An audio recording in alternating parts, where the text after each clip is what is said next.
Go to overcomecompulsivehoarding.co.uk/online therapy to get 20% off your first month of cognitive behavioural therapy, with weekly sessions online with a therapist, in addition to worksheets, a journal, meditation and yoga videos, and unlimited messaging. There's strong evidence that CBT can help people who hoard, and accessing therapy online can be affordable and accessible.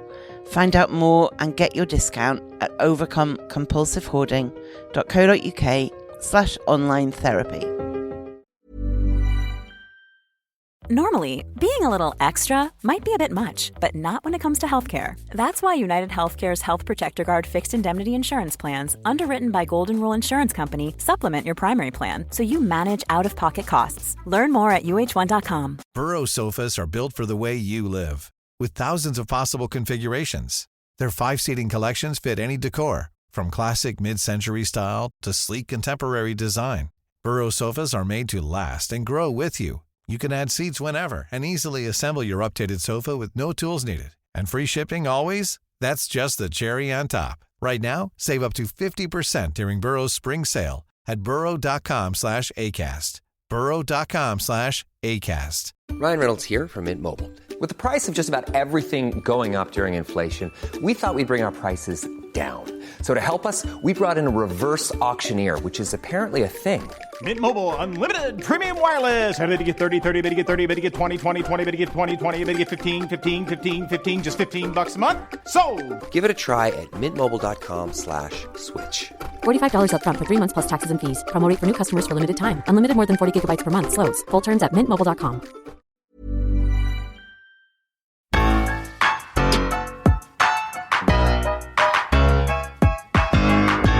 Welcome to the Overcome Compulsive Hoarding with That Hoarder podcast. I am drowning in stuff and trying to find a way out. Listen as I explore the issues and delve deep as somebody profoundly affected by hoarding disorder. Find out more, including links to subscribe to the podcast and all of my social media at overcomecompulsivehoarding.co.uk. Finally, I am not a doctor. I am just a hoarder doing her best. So do seek professional support if and when you need it. So I am here with Meg Kissack, a coach, podcaster and professional rebel rouser for fiercely creative, wildly multi-passionate and fabulously weird women who want to get out of their own way. She is the host of the Daily Pep podcast, which regular listeners will have heard me recommend several times. And she is a firm believer in compassionate productivity, which is what we're going to talk about today. So, Meg, how are you? I am very well. I am so excited to be here. So excited to be here. Thank you for having me. Thank you for coming on. It's brilliant. So, how did you get into this focus on being compassionate with yourself, being gentle, treating yourself well, to the point where you are telling your listeners and clients to just be nicer to themselves instead of beating themselves up?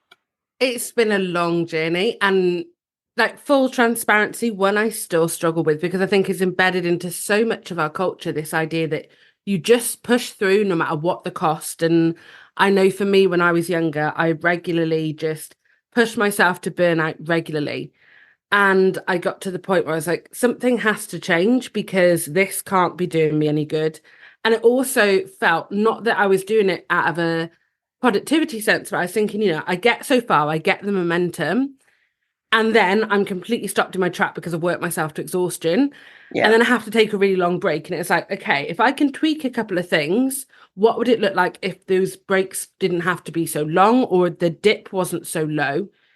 And I think through a lot of trial and experimenting, I found that being compassionate with yourself, while it sounds really, really counterproductive, is actually one of the most helpful things we can do. And it is also, I find it quite radical in a world where, we wear busyness as a badge of honor, and it's all about how much you do. And I'm really interested more that rather than how much we do, how we do it and how we treat ourselves along the way.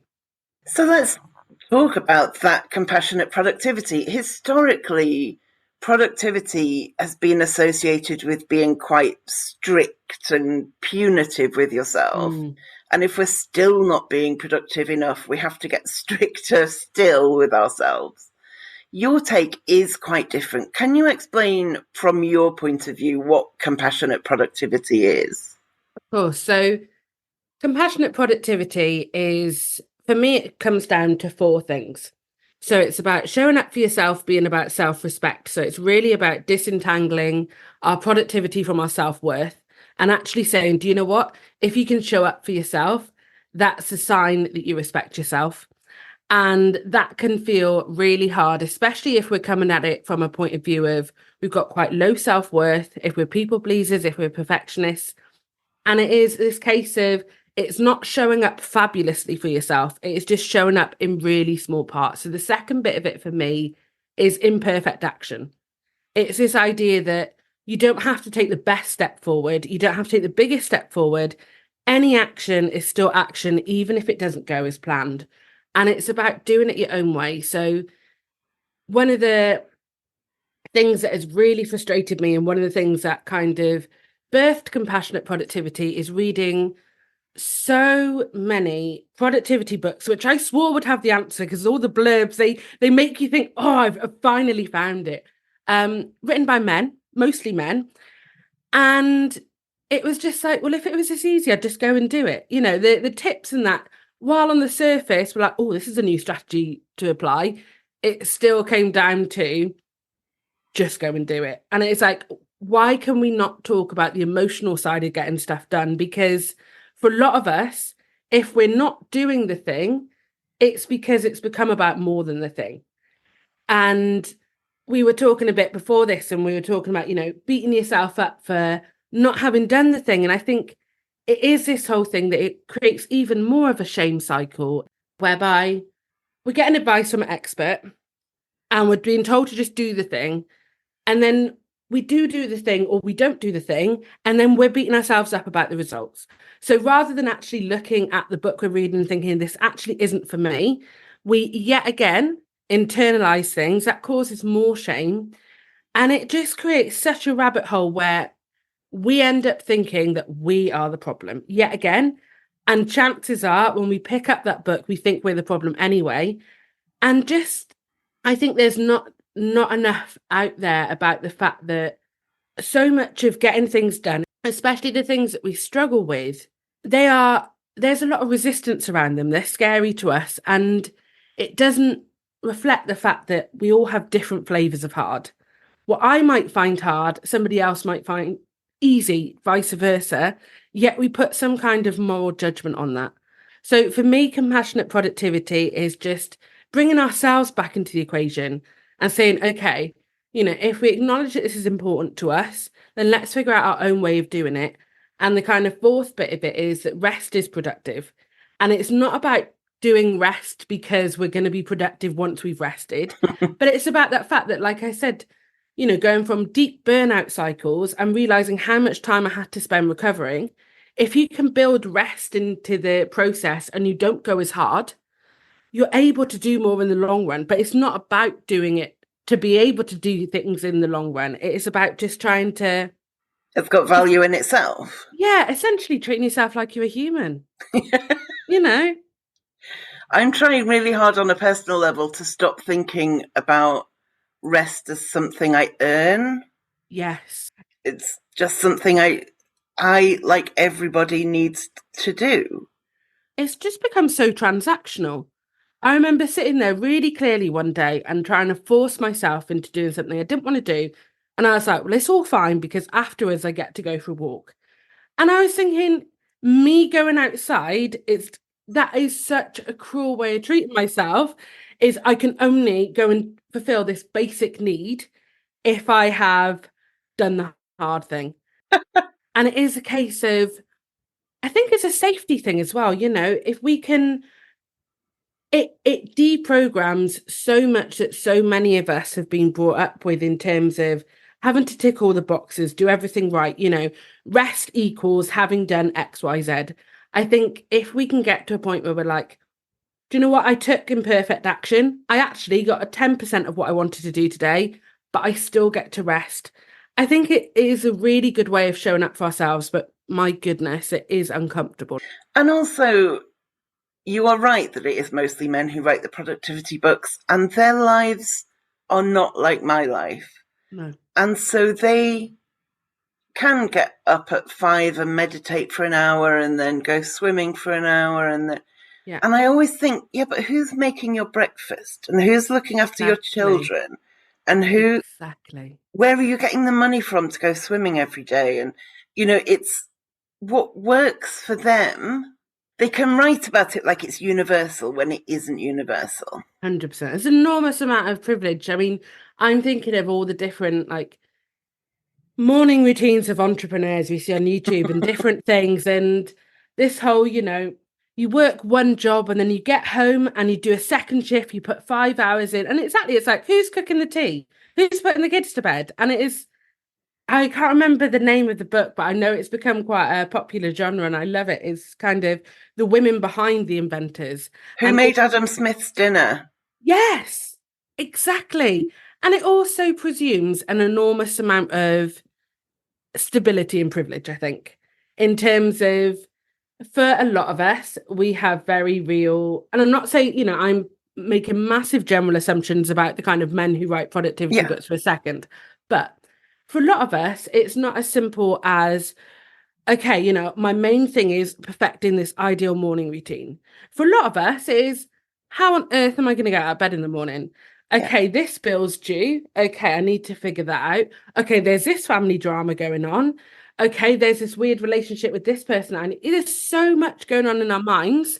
Yeah. And it is almost like, for so many of the experts in that area, productivity is like this solo piece that is completely devoid of any of the complications and, like we were saying earlier, the nuances of life. And it just doesn't work. I'd love it if life worked that way, but for a lot of us, it doesn't. Yeah, if you're in a deep depression and can't get out of bed, or if you're neurodivergent and your brain just works differently, or any of these things, or if you're just chronic insomniac and don't want to wake up earlier than you have to because you didn't get to sleep till 3. Yeah, these things can't be one size fits all, much as we want to pick up the book and be fixed. Oh, I still get sucked in. I still is this the book? Even though I know logically that it's and it is that thing, isn't it? Of it's a bit like how some people are really dismissive around mental health. If I'll say to somebody who's got depression, well, just cheer up. It's like, if I could, I would. That's not the issue here. There are several different layers happening. If it was that simple. And I think at some point it can become patronizing.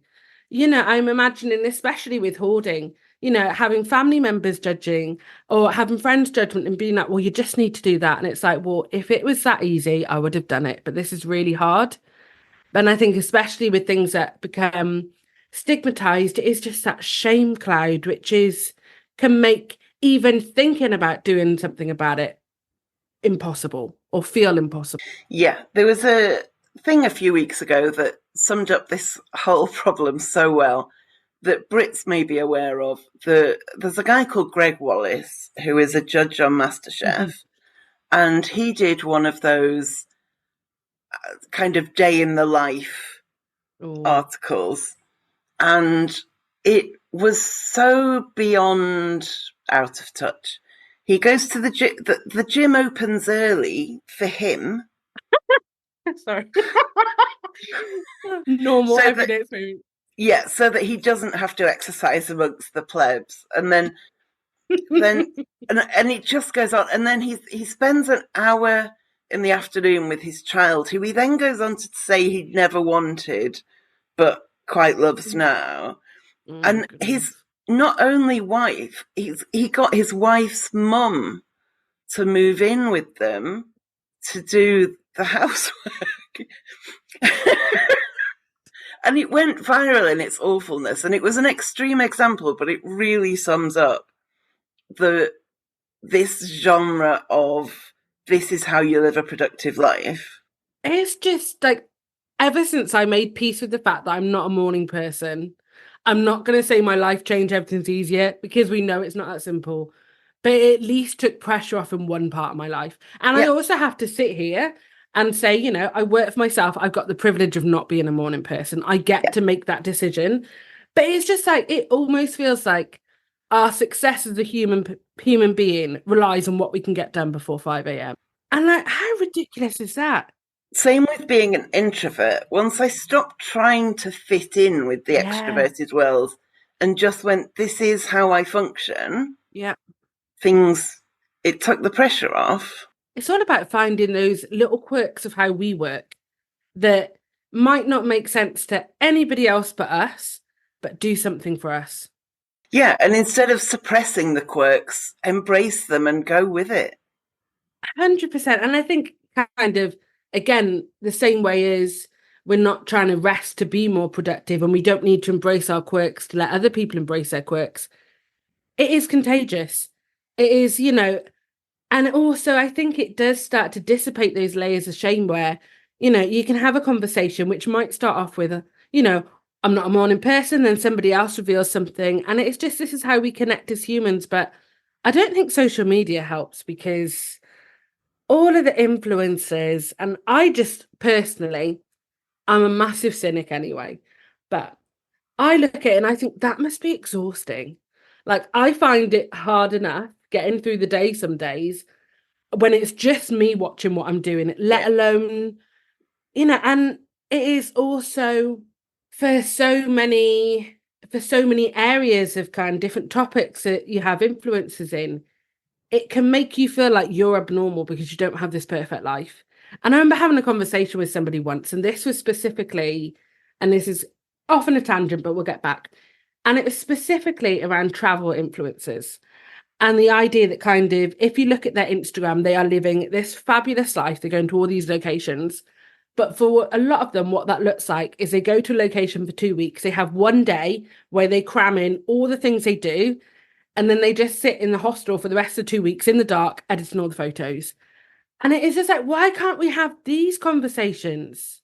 I know when friends have babies, I'm child-free, but I have enough friends with babies to know that the first 6 weeks are like a bomb has hit you. Everything blows up and you don't know which way is up. And I've seen so many friends in those first few weeks say, but when I go on Facebook or when I go on Instagram, everyone else is like posting a really beautiful photo with their new baby breastfeeding, whereas it hurts to breastfeed and everything's wrong. And why am I not able to do it like they are? And it's like, no, that's the 1 minute of that day that for them, they had it together. Yeah.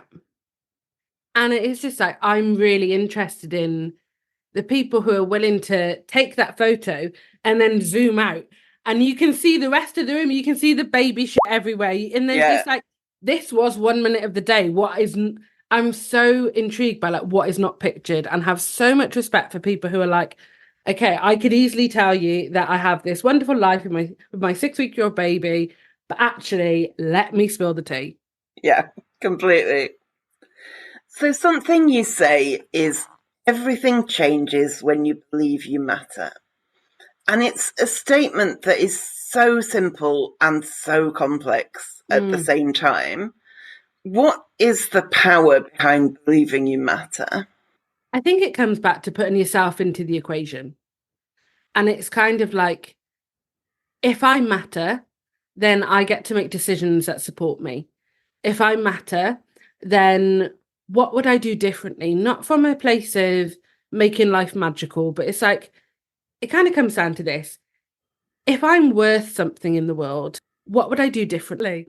How many awful things in the world happen because it's based on ego, or it is based on having to prove yourself and not having done some of that inner work, or not actually being like, if I've got self-worth as a human being, I don't need to prove myself in all these ways. I don't need to grab as much power as I possibly can. And I think kind of, if we can believe that we as a human being deserve to be on this earth, which can be a massive journey to even get to that point for many people, I think the small things start to change.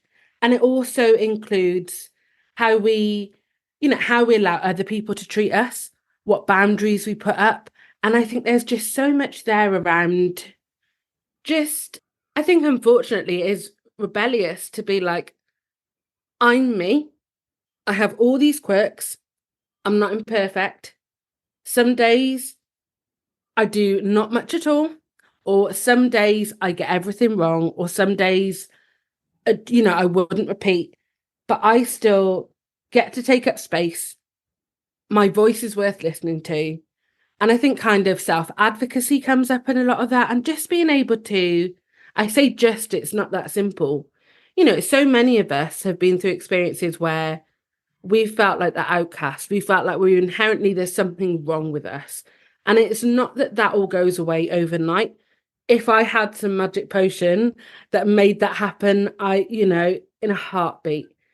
But I think it is about accepting ourselves as the gloriously imperfect people that we are and saying, do you know what? There may be things that I want to change in my life. There may be things that I'd do differently if I could repeat them. But right now, I do not have to treat myself in a really, really cruel way anymore. The degree to which we are cruel to ourselves as humans is constantly shocking. And I say that as somebody whose inner voice is relentlessly cruel to me. Yeah. And yet when I see it in friends, and I just think, but you're the most incredible person. Yeah. I do a lot of work with clients around their inner critics. And it becomes, when we all start sharing who our inner critic is, and we give them names and we get creative with it, it almost becomes laughable at how similar they are, how boring they are. And it's just like, there's something about sharing that inner voice with other people, hearing about their own inner voice, and you just start thinking, oh, okay, something's going on here, that actually this might not be true. But it is, and it is hard, isn't it, as well, when we have an inner voice about something that we kind of intellectually know but don't emotionally know. And what I mean by that is, like, for an example, I used to really, really struggle with OCD. And, I'd have my parents come to visit and we go out for a meal or something, or friends would, knock on. Friends have never knocked on the door just like that. But, it's a case of like, you going out somewhere and I'd have to check the oven a certain amount of times and the plug sockets and that.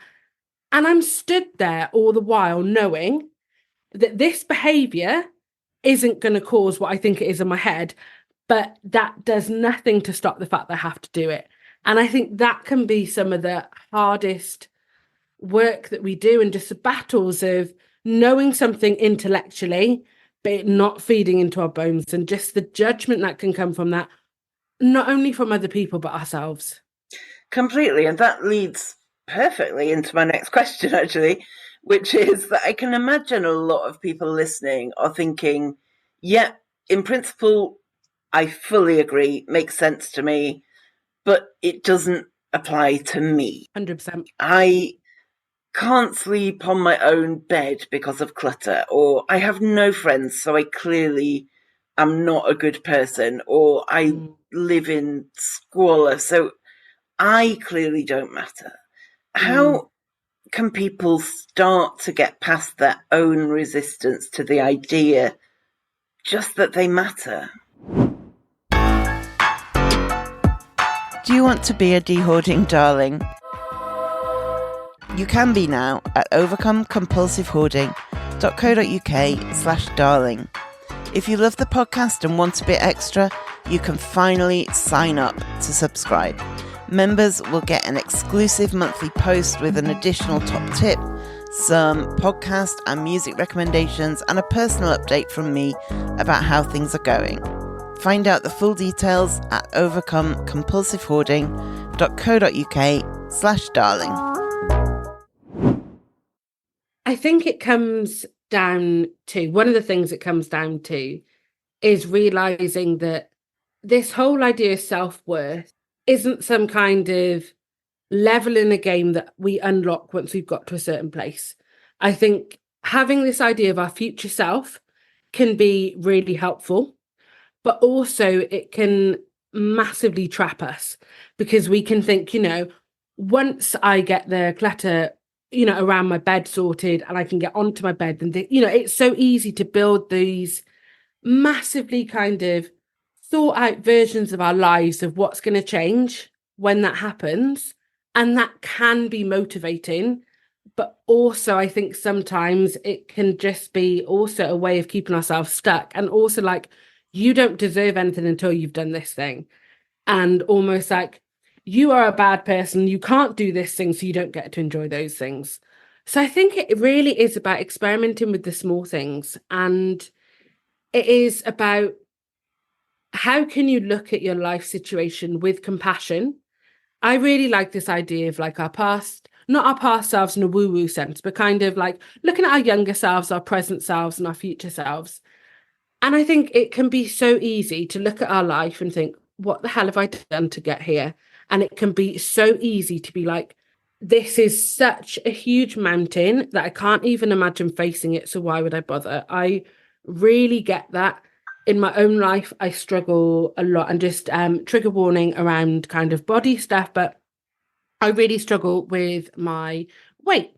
And it can be so easy for me to be, oh, the things I tell myself, again, saying about what we say to other people, the level of cruelty about like, how did you, so let's apply it to lots of things here. Like, how did I let it get this bad? How did I get this far? And it is so easy to sit in that shame bubble, which doesn't feel great, but it can sometimes feel better than trying to get out of it. It is that sense of, well, let's actually have compassion for how we got here.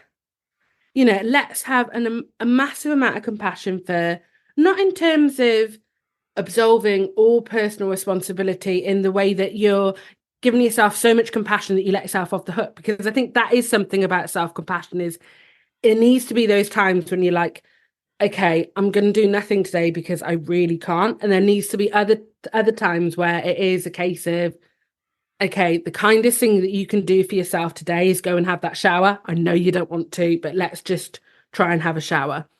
So I think it is a case of, how do we make friends with our future self in a way that honors where you are in your present? And I know that sounds really abstract, so I'm going to try and make it more specific. But also, to your point, I want to say that if I could go back to 10 years ago me and tell her to be more compassionate with herself and to rest more, she would have been like, yeah, well, I can only do that when this happens, or that's nice for some people. 100, it sounds so fluffy. So I think kind of to exactly who you're talking to. So if you're in that situation, it is a case of, what can I do for my future self? Or just going there with the thought experiment of, if I mattered, if I actually had a right to take up space in the world, what is one tiny thing that I would do for myself? And it is also knowing that it is the tiny things that make the biggest difference, because if we've been stuck in that place for a long time, then, cleaning the entire bedroom, taking it on as a massive 6-week project, there's going to be so much resistance and it's going to be so scary. So it's like, what are the couple of steps ahead? What is something like, what is something tangible that would make a difference? Is it a case of, I really like this idea of kind of the domino thing of like, what is the one action you can do that can push forward the most dominoes? And I think just having to think about that in your own life, and just knowing that this is really, really, really hard. I don't think anybody really gives us credit for the fact that it takes a lot of effort to be really stuck. It takes so much effort to live that life, let alone do something about it. Yeah, and that thing about being kind to yourself sometimes is resting, and sometimes it's doing the thing you don't want to do. That it doesn't mean that you never do anything hard again. Yeah. It means you're doing the hard things for better reasons. Yeah, it's kind of good intentions. Yeah. It's almost like it's how can we move away from our inner critic to almost the kind of the inner wisdom, or if we want to get a bit more colourful about it, like your fairy godmother. Like sometimes she's going to be saying, come on, let's do this thing. And my number one thing, and it can be hard if we're in a place of shame, there's two things. How can you make it fun and how can you make it easier? Because I think so much of the time we have just been told that everything has to feel hard and we have to do the hardest thing. Whereas I think I'm all for a shortcut. I think taking a shortcut can be the most strategic thing we can do. And we don't have to make it hard for the sake of making it hard to prove that we've done something. And doing something is always better than doing nothing, even if the something is 1% of what you hoped you'd do. Yeah. And I think on that point is I found really helpful for me, who's going to be a bizarre one, the song Bohemian Rhapsody, right? Because it's about 5-6 minutes long. I can tell myself I will do something until that song is over. And I can generally get through it. And there's enough drama in that song. The interest keeps me interested. And then I get into the singing. But like, it is kind of, can you find a fun challenge, but actually stop at the end? Because I think there's this thing about, we say to ourselves, well, I'm going to do this little step because it's really easy, but it's actually a lot harder. We know that. And then what we're really trying to tell ourselves is, once I've started that, then what I'm going to do is all these other things. And it's like, well, don't lie to yourself. Be kind to yourself and be like, okay, I'm going to do this sort of thing. Then I get to stop. Because I think then we start to rebuild those self-trust muscles that when we're telling ourselves, I'm going to do this little thing, our brain is like, okay, because I know we're going to do the little thing, rather than putting the timer on for 5 minutes, trying to get yourself to do something for 3 hours. Our brain knows. Our brain is clever. Yeah, I talked before about how when I was a kid, I would set my watch 5 minutes ahead in the hope that I would stop missing the bus to school in the morning. Yeah. But my brain would just look at my watch and it would say 8 o'clock, and I would go, well, it's 5 to. You know when you're trying to trick yourself.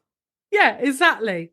You wrote a really beautiful blog post about self-care, which I will link to in the show notes. And you said, it's not about taking a bubble bath, justifying an expensive spa pass. It's not about taking photos on Instagram and showing everyone your new food prep routine. And it's certainly not about staying small, being a good woman and knowing your place. Self-care is actually about self-preservation. I'd love to talk to you about this a bit, because a lot of us have been conditioned to see buying a thing or spending money as self-care. And while hoarding is obviously about having too much stuff, and a big aspect of it is also acquiring more and more stuff. And so I know I'm not the only person who has justified a purchase. Oh, the new candle, the new mug. Yeah. Yes, exactly. The new thing, because I deserve it. It's self-care. What would you say self-care is? In its truest sense, I think it is filling that part of ourselves we don't think we deserve. And I think it is a case of asking ourselves what we really want, which can be really, really intimidating. I remember having a friend once and we were talking about a big dream I had, weight related again. And she was just saying, well, you can't want it that much because you'd be doing something about it. And ever since then, I've just had that in my head. And I'm always just like, sometimes you can want something so much that you can't do something about it because it stops you in your tracks. So I think it's a case of, again, I'm really a fan of like thought experiments, and just before you actually go and do the thing, just thinking, okay, if I'm going to go out and buy myself a new mug, let's say I'm going to spend £5 on a mug, I'm going to have to get the bus there or the card, or I'm going to have to take a walk there. What would I actually like to do with that amount of time? What would I actually, if I had £5 and I wasn't going to buy something new, what experience could I do? Is it about getting out of the house and going to take yourself for a coffee? And I think it is this thing around, this is one way I've found can be really helpful to actually get out of the pattern, which I really struggle with of like I'm feeling really rubbish. I'm going to buy that new book. I'm going to treat myself because I deserve it. I so relate to that. Is that when I started blogging in 2014, self-care was still this kind of, it was a bit of oh, what is this thing? Because it was actually about self-care. But it's become something that we can just see big corporations have massively capitalized on to get us to buy more stuff that we don't need. It's all under the pretense of you deserve it. And then we're like, I do deserve it. I do all this stuff for other people. It's so easy to buy into that. But I think if we can actually get a bit rebellious and be like, I see what you're doing there. You're trying to play into the millennia old kind of narratives as women. And it's a bit like we were saying with our brains, like we know when we're being tricked. It's just getting a bit smart to it and being like, no, I actually don't need this new face cream for this problem that I didn't know I had 5 minutes ago. I don't need that thing. You're just trying to peddle me your stuff to get me to part of my own money. And sometimes it's really blatant. Like, is it L'Oreal that's literally because I'm worth it? Oh, yeah. Like, if you're looking at, I don't know, lipstick, and you could get the Boots Own one for £3, or you could get the L'Oreal one for £8. Sometimes you'll go, well, I am worth it. Yeah. Yeah. And yet that is it's so explicit. Yeah. And it's so a bit like social media in terms of how it's addictive. They pour so much money into the psychology of it. They know what they're doing, the same as all these beauty and wellness brands. And I've often thought kind of maybe self-care looks like, and I get that this might not be easy, this might take some prior planning, but it might be a case of, okay, what were the things that I told myself were going to make me feel better last time I felt like this? And actually go into them, picking up that book that you swore was going to help, whether it's a fiction book, and just being like, okay, I'm actually going to use that mug, and just using the things. I get that that's not necessarily always easy because like where we put things and that, but it is a case of like, how can we use what we already have? And also looking back at the things you've bought before as self-care and saying, did it work? Or have I never picked that mug up since? Yeah. And I think the bit here that I think probably could go either way is, do I then pick up, let's just say the mug, do I then pick up the mug and feel bad about myself because it's yet another thing I bought that I told myself it'd be worth it? Or do I go, or do I say, yeah, that's a pattern, and do you know what? There's a lot of things in life supporting that pattern. Yeah. There's a lot of people's agendas going on here. It's hard though. So hard, especially when we follow somebody on Instagram because we like what they say and we respect them, and then suddenly they are promoting a thing and you think, well, I agree with them on other stuff. This must be, and this is not blaming influencers for doing their thing. That's their thing. Yeah. Oh, 100%. Yeah. It's the system we're in that turns that into, if you do this, you love yourself. And if you don't, then you don't. It comes back to full circle to the productivity thing of more is always better, as they say. And it is just not true. And I just say, like, if you do find that for you, self-care tends to be something that involves buying something, it could be a case of thinking, okay, if self-care was about experiences over things, what would that look like? And also, but I really like this idea of active self-care versus passive self-care. So the passive self-care looks like getting more sleep. It looks like having a really good nap.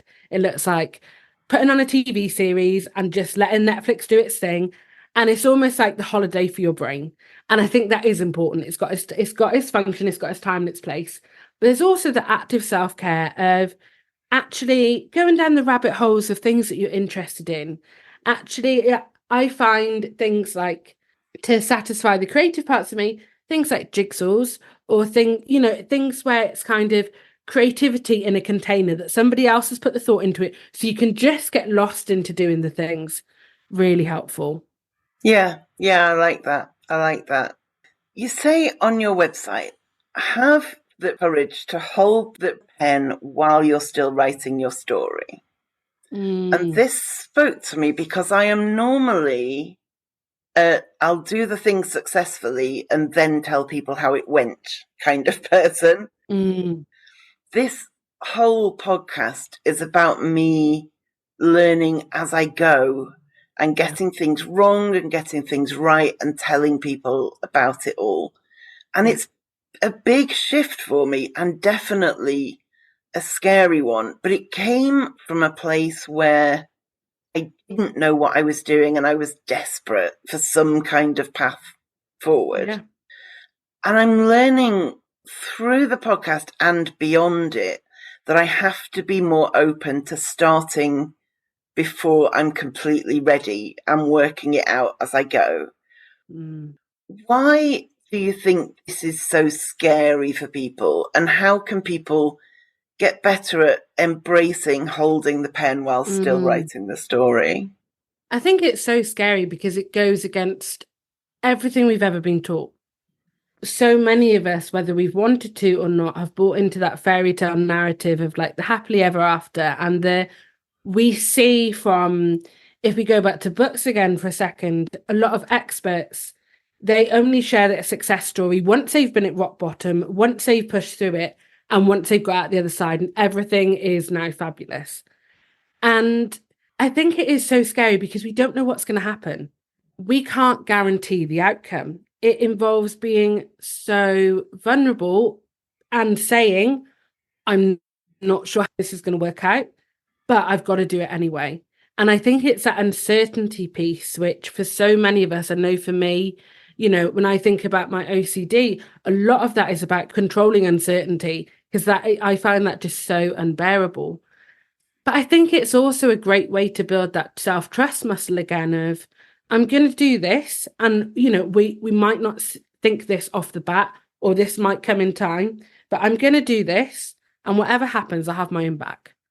Whatever happens, it'll be okay. And I think I'm definitely, I've got my own business. I follow a lot of people who've got their own businesses, and I've definitely given myself a bit of a criteria now as to who I follow and take wisdom from, which is that they have to be open about things take longer than you think and things go wrong along the way. I'm not interested anymore about the people who are like, I was in this awful place, now I'm in this great place, here's my 3-step framework, because we know that is very rarely replicable. Like, I've got so much respect for how you do your podcast and how it is life in progress and life in process of, this is what I'm doing in real time. And what a generous gift that is. And also what a permission slip for all of your listeners to be like, okay, she's going to do it. I'm going to, what is my own version of this? And also, it is a case of, if we go back literally to the saying of kind of writing the story while the pen is still in your hands, you don't know if the pen's going to run out of ink. You don't know if you're going to wipe your arm all over it and it is going to erase everything. You just don't know. But if you do it once you've written it, you can say, well, I rewrote that line, so that looks better. You can edit it after the fact. But I've definitely found through looking through my past journals, the times where I know in that moment I was feeling the most shame and the most uncertain, and I can almost feel that as I read it back. I imagine at the time of writing it that I'm going to look back and just like, what was I on about, or minimize it? But I actually go back to those journals and I'm like, I have so much respect for the fact that she kept going. I have so much respect for the fact that even though it was really uncomfortable, I sat in it. But I do think I think it's Nadia Bowles-Weber. She talks about sharing from the scar, not from the wound. And I think that's a really nice one as well, of just figuring out for yourself kind of what feels good to share. Because if we go back to the whole online world thing and influencers, and it's really easy to think that we have to share everything with everybody, but everybody isn't entitled to every aspect of your story. Like, you are more than welcome to keep some bits to yourself. And that's not keeping a secret, that's just being private. But I think it is a case of all of us are writing the story with the pencil on our hands.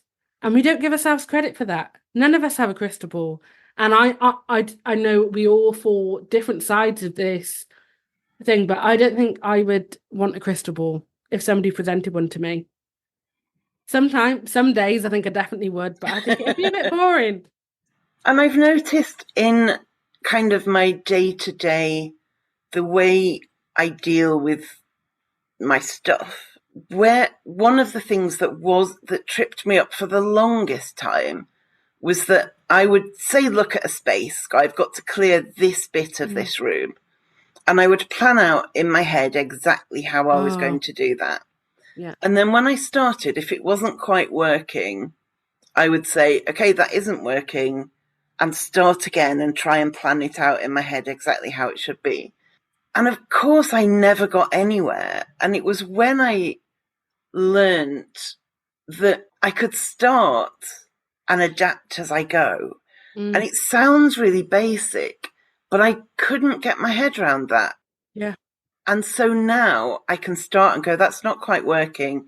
Let's have a look. Maybe if I move that box there and this bag here, that will do it. And then I try that for a bit and it either works or, oh, it's still not quite right. What can I do? And putting aside that perfectionism, whether it's about dealing with your home or whether it's about how you just think about yourself, is the hardest thing when perfectionism is really inbuilt. But it makes such a difference. I know for me, I love the planning stages of a project. Yes. I get all the colour pens out, I get all the post-it notes out, and I make this amazing plan, and then I never do anything with it. And it is a case of, like you said earlier, starting anywhere. Just being like, imperfect action is still action. But it's so easy because our brains really convince us that we've got to do it in the right order, or there must be this perfect place to start. And if we could just only find it, everything would fall into place. But I think everything falls into place when you just start with something. One of the most common questions I get from listeners is, where do I start? And there are some kind of quite sensible answers, like if you can't get in and out of your home easily, then for safety reasons, it's a good idea to start with your hallway. Or if there's something you really want, like you want to be able to cook food again, but you can't access your cooker, then start there. So there are some kind of sensible answers to that. But ultimately, I tend to think it all has to be done. So start with whatever is in front of you now. Yeah. Yeah. Because it doesn't matter. No. Doesn't matter what order you do it in. If your goal is to do it, then just, where are you now? What's in front of you? And start with what you feel like. I feel like, going back to the men writing the productivity books, the emotions don't tend to come into it. Yeah. And it's like, actually, if you feel like doing something, forget whether it makes sense. Don't worry about the grand picture and the big picture. It is a case of, if you feel like doing that thing, go and do that thing. And maybe half what you expected yourself to do, so it is more realistic, because we're all time optimists. We all, how long things take versus what actually happens is often wildly different things. Start where you feel like starting, and know that everybody is going to have an opinion on how you do this. And ultimately, though, you're the one doing it. So if it makes sense to start in a completely random thing with something people would say is completely inconsequential, start there, because it's a starting anywhere that builds up the momentum. And if you practice on this bit, it gets easier for the next bit. Yeah, 100%. I've got a fabulous client who, whenever she needs to do anything scary, says, I'm going to practice doing it. And it's like, if you do a practice run of it, it washes away so much to the perfectionism, so much of it. My version of that is that I treat things as an experiment. I'm going to see. I'm going to try. Because if it doesn't work, I haven't failed. I've just kind of got data. I live by that, literally. Yeah, you and me are the same. Yeah, same boat. Just ever since I've started seeing, I had experiment as my word of the year a couple of years ago, and it just takes the personal stuff out of it. Because when you run it, if you're a scientist running an experiment, if it doesn't work, you're not stood there beating yourself up. It's how can we lean into that superpower of curiosity and be like, interesting, okay, that didn't work. If I tweaked that, and the power of the tweak, just it's that thing of kind of, we don't all, a bit graphic, but not everything needs open heart surgery. Sometimes we just need a stitch here and there. Just absolutely. So Meg, that's been absolutely brilliant. If people want to find you online, where can they do so? So they can find me. My online home is rebelrousers.com, where I've got a lot of blog posts, a lot of links to my podcasts. And I'd say if there was one place to find me, it would be the Daily Pep podcast, because it really is all about keeping going. I mean, it is bright colours, it's got, positive music, but it's not about the toxic positivity. It's about, do you know what? Sometimes the hardest thing we can do is get out of bed. And if you can get out of bed, that's a win. And if you can't, try again tomorrow. Absolutely. I really recommend the Daily Pep. My first thought with daily podcasts is usually like, I've already got too many podcasts. I can't deal with the daily one as well. But they're a couple of minutes long, and they are just a little boost. And I firmly recommend it. I will link to it and to your website and everything in the show notes at overcomecompulsivehoarding.co.uk. Fabulous. But Meg, thank you. It's so valuable to get your perspective on this stuff. Seriously, thank you for having me on. And for all of your listeners, whatever your life looks like, whatever your circumstances, you deserve a place in this world. You are fabulous the way you are. I think it is so easy to think that we need to be our best versions of ourselves, but actually the version of yourself right now is good enough. You deserve rest as you are, and you get to take up space in the world without apology. Of course, there are things that we'd all, with the power of hindsight, go back and change. There are always things that we're going to want to change about our lives, but that doesn't mean that you don't deserve happiness and joy right now in the quirky ways in which fill you up. And if happiness and joy feel way too far-fetched, think about what practicing joy would look like. Or just do a couple of experiments of, I wonder if this would make me feel 5% better than I do right now. And know that you've got your own back. Just thank you so much for having me on. I loved every second of it. Thanks, Meg. Do you have any burning questions you'd love me to answer? My first Q&A episode was really popular, and so I'm open now to more questions. Contact me on Twitter, Facebook, TikTok, Reddit, YouTube, or plain old email. All the links are on my website at overcomecompulsivehoarding.co.uk. Ask me anything and I'll do my best to answer. Hiring for your small business? If you're not looking for professionals on LinkedIn, you're looking in the wrong place. That's like looking for your car keys in a fish tank. LinkedIn helps you hire professionals you can't find anywhere else, even those who aren't actively searching for a new job but might be open to the perfect role. In a given month, over 70% of LinkedIn users don't even visit other leading job sites. So start looking in the right place. With LinkedIn, you can hire professionals like a professional. Post your free job on linkedin.com/spoken today.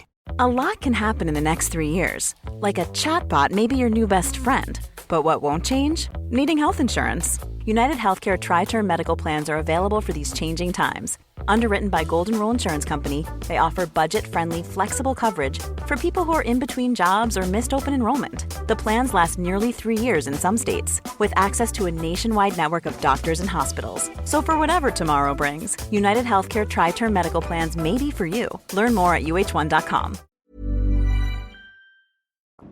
Shout out to the Best Life podcast, who I will link to in the show notes of this episode at overcomecompulsivehoarding.co.uk. In this episode of the Best Life podcast, They spoke to Paige Pritchard, whose name you might recognise. She was a guest on this podcast too. And have a listen to her thoughts on this. I thought it was really interesting. And that's what advertising is. A lot of people think, oh, advertising is about trying to sell me a product. But the truth is like advertising is about trying to sell you an emotion. It's about trying to sell you the promise of an emotional experience that the advertiser is telling you you're only going to get to feel the way that you want to feel until you have my product, until you buy my thing. And the truth is that like emotions are the fuel, feelings are the fuel that drive everything we do. They drive everything that we want and desire. Ultimately, all of us are out here just trying to feel a little bit better. And so when we're constantly being bombarded with these messages of you're inadequate unless you have my thing, you're left out unless you have my thing, you're not productive, you're not skinny enough, you're not pretty enough unless you have my thing. On the surface level, it's about the product, but really underneath that, it's all about the feeling and all about the emotion. So definitely something to think about, isn't it? Keep it in mind. Okay, thank you for listening, and I will speak to you next time. Thank you for listening to the Overcome Compulsive Hoarding with That Hoarder podcast. You can find more online at overcomecompulsivehoarding.co.uk. You can find me on Twitter at That Hoarder and on Facebook at Overcome Compulsive Hoarding with That Hoarder. To find out more about how you can support the podcast and the overall project, go to overcomecompulsivehoarding.co.uk/support and do subscribe to the podcast to make sure you don't miss any future episodes. There may be links in this podcast that earn me money.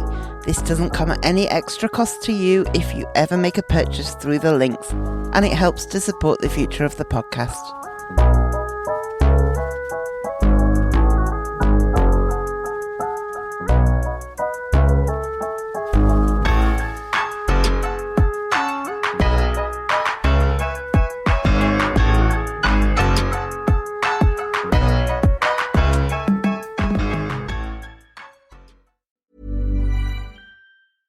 Now on Broadway, An Enemy of the People is a New York Times critic's pick. Jeremy Strong is one of the great actors of his generation, hails the Chicago Tribune. In a performance the Wall Street Journal praises as powerfully affecting and bitterly funny. Michael Imperioli sets off sparks, cheers the Hollywood Reporter. Victoria Pedretti is luminous, raves variety. From director Sam Gold and playwright Amy Herzog, An Enemy of the People is urgent, electrifying, and haunting, declares USA Today. An Enemy of the People, on Broadway through June 16th only. Need new glasses or want a fresh new style? Warby Parker has you covered. Glasses start at just $95, including anti-reflective, scratch-resistant prescription lenses that block 100% of UV rays. Every frame's designed in-house with a huge selection of styles for every face shape. And with Warby Parker's free home try-on program, you can order 5 pairs to try at home for free. Shipping is free both ways, too. Go to warbyparker.com/covered to try 5 pairs of frames at home for free.